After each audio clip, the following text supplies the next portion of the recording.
Bismillahirrahmanirrahim. Assalamualaikum warahmatullahi wabarakatuh. Semuanya kelas 12 asisten keperawatan. Selamat pagi. Sudah siap ya untuk mengikuti pembelajaran hari ini? Baik, alhamdulillahirrabbilalamin. Kita masih bisa bertemu kembali untuk berbagi ilmu dan saling berdiskusi. Sebelum masuk ke pembelajaran, ada baiknya kita berdoa terlebih dahulu agar pembelajaran hari ini bisa lancar dan apa yang saya sampaikan bisa kalian terima dengan baik. Berdoa dipersilahkan.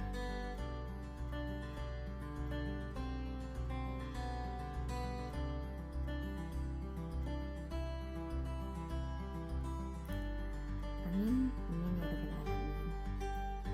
Oke, hari ini kita kembali lagi dengan mapel PKK dan temanya masih sama seperti minggu yang lalu, yaitu produksi massal.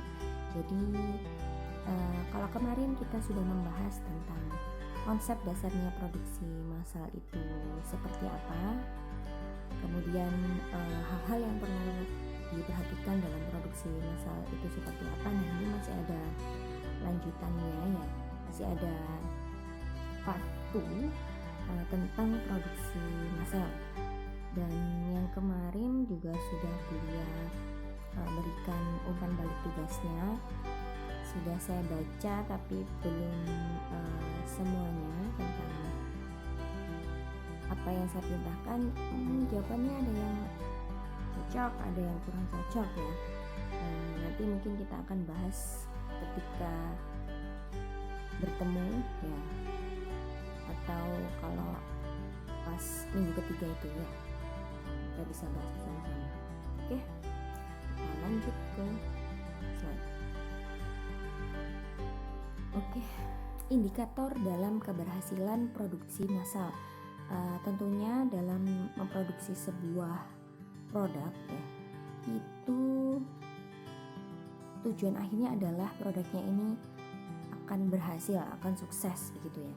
Nah, di sini ada pengukuran bagaimana atau indikatornya ya, bagaimana produksi sebuah produk ini dikatakan berhasil ya. Ada dua cara pengukuran. Jadi ada produktivitas dan kapasitas produksi. Kita bahas satu-satu. Nah, produktivitas ya berarti secara mudahnya produktivitas itu seproduktif apakah ya pembuatan atau pemrosesan sebuah produk ini ya, seberapa produktif, entah dari SDM-nya, entah dari waktunya, entah dari perencanaannya. Nah, itu bisa masuk di produktivitas ya. Kalau ini produktivitas diartikan sebagai perbandingan antara volume keluaran dan volume pemasukan.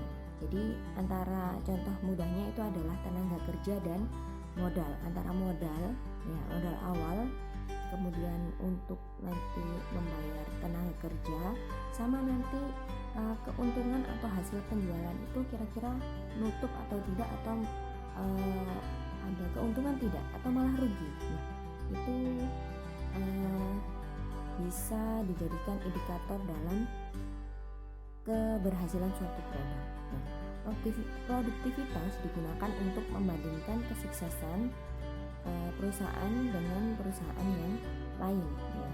Jadi sangat penting untuk membanding-bandingkan ya kalau di sini. Jadi ketika ada satu perusahaan dengan produk yang sama, terus kita juga punya perusahaan dengan produk yang sama, yang sana sukses kok kita biasa saja. Nah, kira-kira produktivitas perusahaan kita itu apa yang salah ya, apa yang harus diperbaiki. Nah, contohnya misalnya ini ada di slide.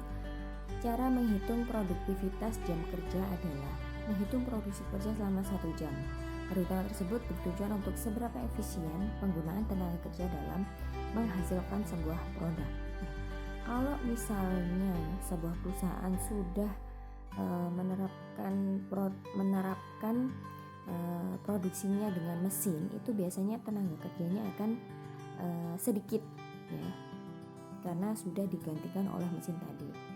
Nah, yang mungkin awalnya dulu secara manual tenaga kerja yang diserap bisa misalnya 100 orang, ketika ada mesin hanya 20 orang untuk mengawasi mesinnya itu. Karena kalau dipaksakan 100 pekerja itu tetap bekerja sedangkan sudah ada mesin penggantinya, tentunya produktivitas perusahaan ini itu tidak maksimal.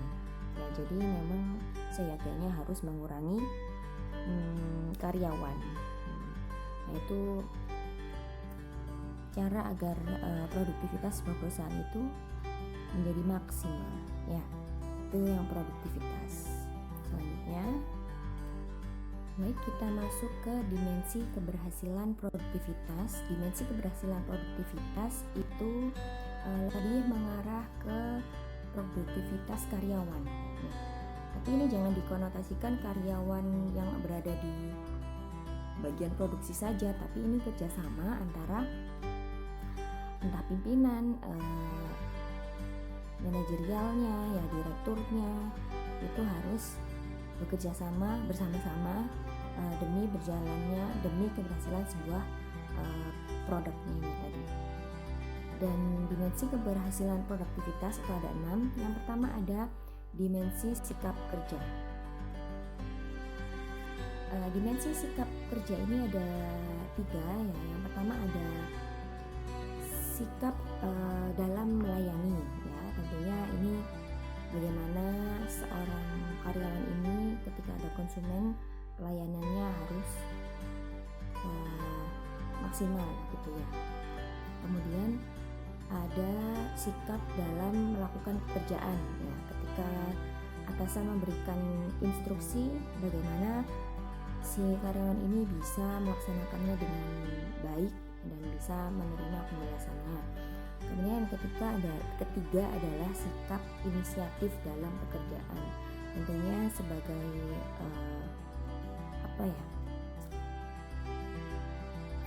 karyawan itu harus ada sisi inisiatif dalam bekerja. Ketika pimpinan tidak ada meminta sebuah ide misalnya, nah kalian harus memberikan inisiatif ide-ide yang dapat dijadikan pertimbangan ya, untuk keberhasilan sebuah produk ini tadi. Kemudian yang kedua adalah dimensi tingkat keterampilan. Dimensi tingkat keterampilan ini juga ada 3 ya. Jadi tingkat keterampilan yang pertama adalah tingkat keterampilan dan pencapaian program. Ya, ini pertamanya penyusunan dulu kira-kira program-program yang harus diselesaikan itu apa saja. Nah, itu harus dimiliki seorang karyawan demi keberhasilan suatu produk. Kemudian yang kedua adalah keterampilan dalam melaksanakan program. Jadi kalau sudah direncanakan, bagaimana si karyawan ini dapat merealisasikan semua perencanaan yang telah dibuat ya. Yang terakhir adalah keterampilan mengevaluasi pencapaian program tersebut. Jadi setelah dilaksanakan, kira-kira sama produk yang dia produksi ya, yang perusahaan produksi itu sudah sesuai belum? Sudah sesuai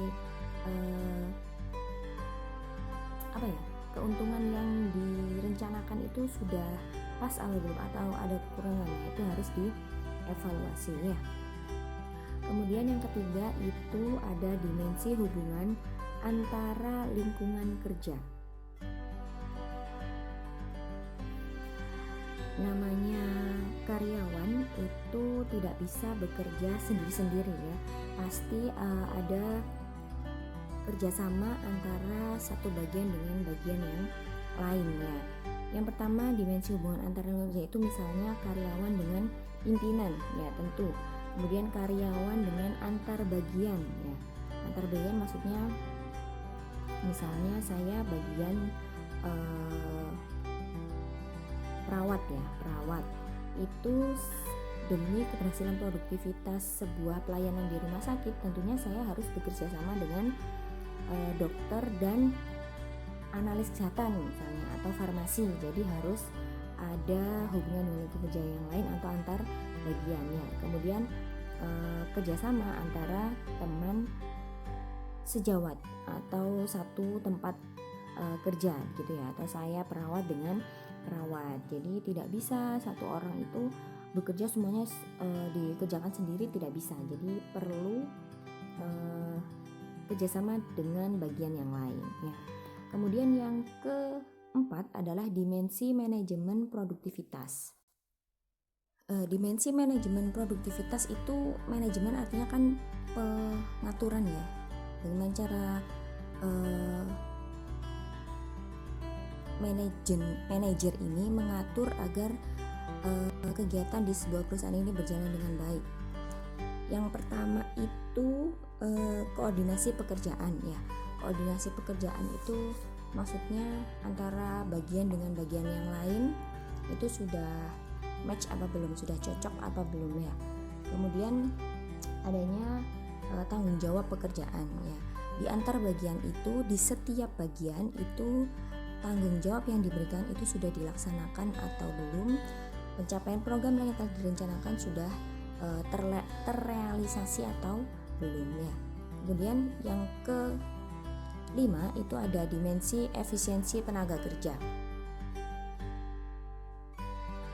Kalau dimensi efisiensi tenaga kerja ini kira-kira jumlah tenaga kerjanya itu sudah pas apa belum, apa berlebihan atau justru kurang ya.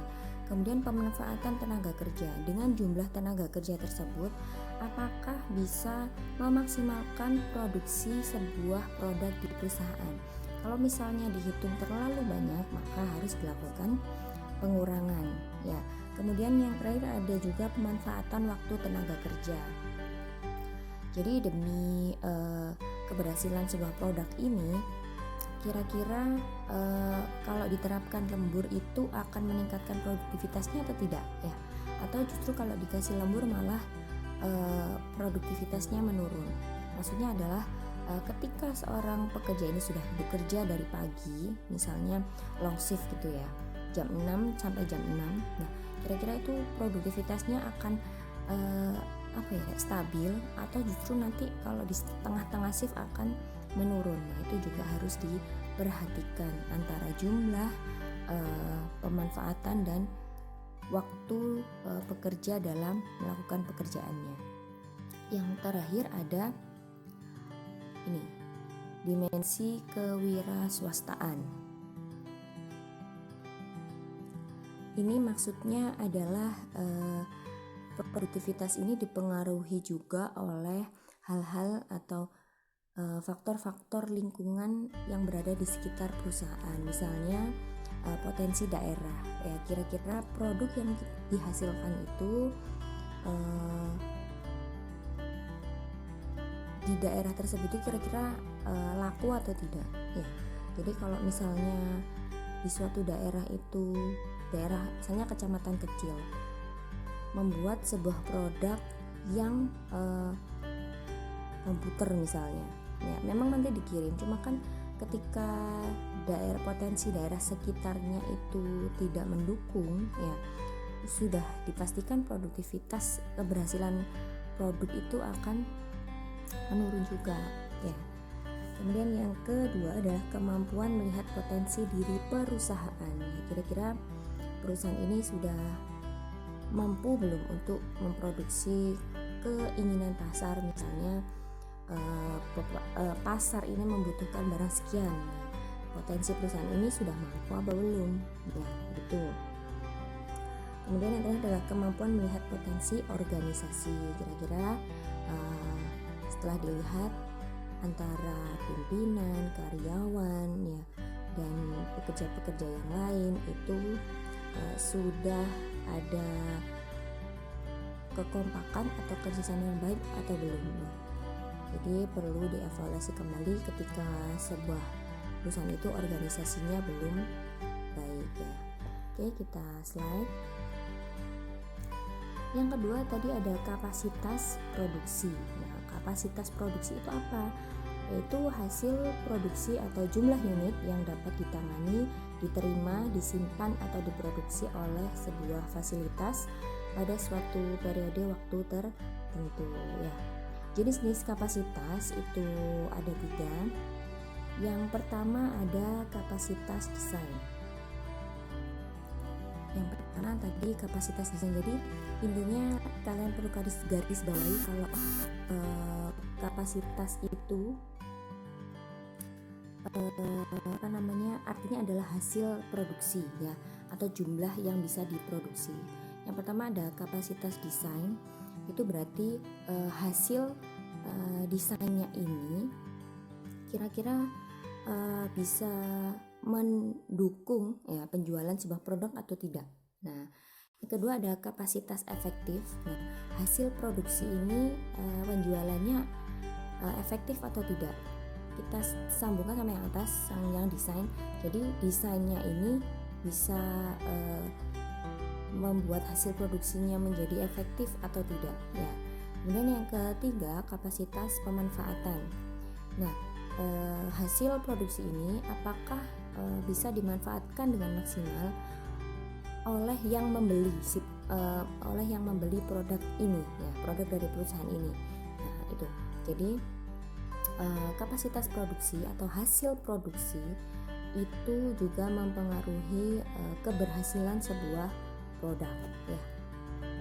Jadi sangat penting juga bagaimana sebuah perusahaan itu memikirkan tentang sebuah desain, terus desainnya apakah efektif untuk penjualan dan apakah si produk ini bisa dimanfaatkan dengan maksimal ya. Nah, yang selanjutnya adalah proses produksi ya. Proses produksi ini adalah ya, tentunya kegiatan yang mengkombinasikan faktor-faktor produksi ya, antara tenaga kerja, modal, dan metode produksi untuk menghasilkan suatu produk baik berupa barang maupun jasa. Manfaatnya bisa diambil oleh konsumen.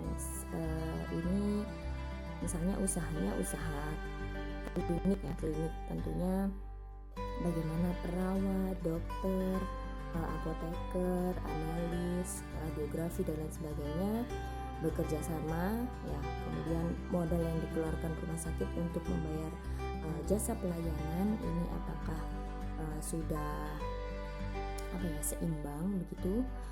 Kemudian metode-metode yang dilaksanakan. Produk atau barang adalah hasil kegiatan produksi yang mempunyai sifat fisik dan kimia serta ada jangka waktu antara saat diproduksi dengan saat produk tersebut dikonsumsi atau digunakan. Maksudnya ada expired date-nya ya. Jadi kalau dikatakan bahwa produk itu ada fisiknya ya, ada wujudnya gitu. Nah, kalau jasa adalah hasil dari kegiatan produksi yang tidak mempunyai sifat-sifat fisik maupun kimia, sehingga tidak ada jangka waktu saat diproduksi dengan saat dikonsumsi. Dikonsumsi itu jangan dikonotasikan dimakan ya, maksudnya dikonsumsi itu ketika jasanya itu dipergunakan oleh konsumen. Kemudian jenis-jenis produksi, proses produksi ada 4. Yang pertama ada proses produksi yang terputus-putus atau intermittent proses ya. Kegiatan produksi yang dilakukan dengan alat multiguna, contohnya usaha percetakan. Nah, ini hasilnya itu bisa berubah-ubah sesuai dengan keinginan konsumen ya, mau desainnya seperti apa. Jadi tidak dia tidak memproduksi barang yang sama gitu ya. Yang kedua ada proses produksi yang kontinu atau continuous proses. Itu tentunya produksinya itu secara terus menerus ya dan yang produksi itu ya hanya misalnya satu produk saja ya. Contohnya produsen obat, satu perusahaan hanya memproduksi satu jenis obat itu saja ya, tidak ada variasi obat yang lain. Kemudian yang ketiga ada produksi yang berulang-ulang atau repetitive proses. Ini ada perusahaan penyedia alat kesehatan berulang-ulang. Ini maksudnya adalah bisa gabungan antara proses yang terputus-putus tadi sama kontinu ya. Kalau misalnya kalau COVID-19 ini kan yang dibutuhkan ventilator.